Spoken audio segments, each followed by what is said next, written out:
ഇപ്പോൾ പി ജയരാജൻ മാധ്യമങ്ങളെ കാണുന്നു. തത്സമയ ദൃശ്യങ്ങളിലേക്ക്. വ്യാവസായിക മേഖല, ആ മേഖലയിൽ നിന്നുള്ള വരുമാനങ്ങളാണ്.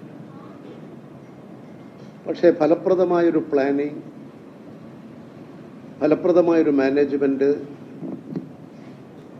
ഭാവിയെ കണ്ടുകൊണ്ടുള്ള ആസൂത്രണം, ഇതിൻ്റെയൊക്കെ ഫലമായിട്ടാണ് കേരളം വികസിച്ചു വരുന്നത്. എന്നാൽ കേന്ദ്ര ഗവൺമെന്റ് കേരളത്തിൻ്റെ വികസന രംഗങ്ങളിൽ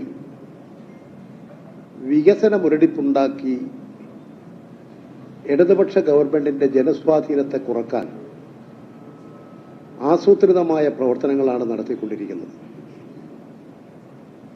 അതിൻ്റെ ഭാഗമായിട്ടാണ് കേരളത്തിൽ ന്യായമായും ലഭ്യമാകേണ്ടിയിരുന്ന പദ്ധതി വിഹിതങ്ങൾ, അർഹതപ്പെട്ട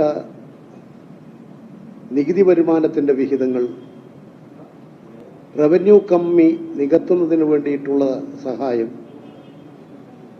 GST നഷ്ടപരിഹാരം തുക ലഭ്യമാക്കുക എന്നിത്യാദി കാര്യങ്ങളിലെല്ലാം പൂർണ്ണമായും ഒരു നിഷേധാത്മകമായ നിലപാടാണ് സ്വീകരിക്കുന്നത്. കേരളത്തിൽ ഇടതുപക്ഷ ജനാധിപത്യ മുന്നണി ഗവൺമെന്റ് കേരളം വളർന്ന് വികസിക്കണമെങ്കിൽ കേരളത്തിൻ്റെ അടിസ്ഥാന സൗകര്യ വിപുലീകരണം ഒരു പ്രധാന ഘടകമാണ്. അതിനു വേണ്ടിയിട്ട് തന്നെ പരമാവധി ഇൻഫ്രാസ്ട്രക്ചർ ഡെവലപ്മെന്റിന് വേണ്ടി പ്രത്യേക പരിഗണനകൾ കൊണ്ടാണ് പ്രവർത്തിച്ചു വരുന്നത്. ഇവിടെ പഴയ കാലങ്ങളിൽ നിന്നും വ്യത്യസ്തമായി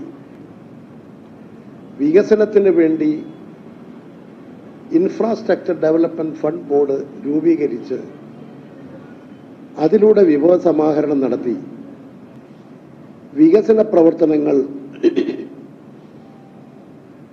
മെച്ചപ്പെടുത്തിയെടുക്കാനുള്ള ശ്രമമാണ് നടത്തിക്കൊണ്ടിരിക്കുന്നത്. അതിൻ്റെ ഭാഗമായി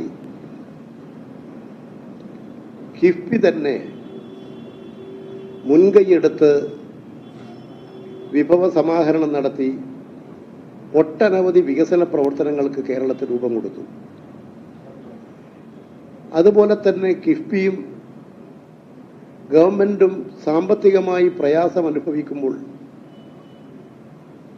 ആ സാമ്പത്തിക പ്രയാസത്തിന് കേന്ദ്ര ഗവൺമെന്റ് സഹായം, അവകാശപ്പെട്ട ആനുകൂല്യങ്ങൾ നിഷേധിക്കപ്പെട്ടപ്പോൾ കടം വാങ്ങാനുള്ള ഒരു സംസ്ഥാനത്തിൻ്റെ അധികാരത്തെ പോലും നിയന്ത്രിച്ച് കടം വാങ്ങാനുള്ള അവകാശം പോലും നിഷേധിക്കുകയാണ്.